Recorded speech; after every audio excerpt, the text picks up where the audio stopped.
So, after I graduated college and was flooded with all of one job offer, I decided to move to Denmark to work for the Danish Institute for Study Abroad. So, shortly after arriving in Denmark and setting up my apartment and kind of figuring out what my job would look like and meeting some friends, I decided that it would be a really good cultural integration effort to try to learn Danish. Now, learning Danish is a fool's errand for several reasons. The biggest reason is that 5.3 million people in the world speak Danish, so that's not a huge population.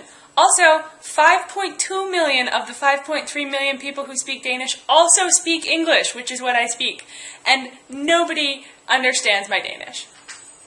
The other reason learning Danish is not super fun is because the language sounds a little bit like you're throwing up. They have a lot of soft letters, so like the soft D in the middle of a word actually makes the sound ho. So it's like at the very last instant, you gag and then hold it back, and that's how you learn to pronounce Danish things.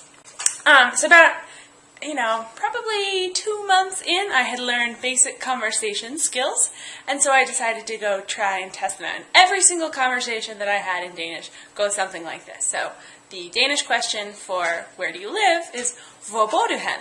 So someone would come up to me and say, hvor bor du hen? And I would, of course, say, I Brønshøj, which is the town I lived in. And the person would go, hva?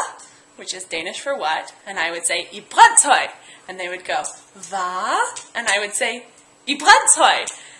And they would look at me, and they would muscle through it, and they go, oh, Brønshøj. I'm like, yes, that tremendously different thing that I just said 2 seconds ago. So every conversation that I had in Danish went a lot like that.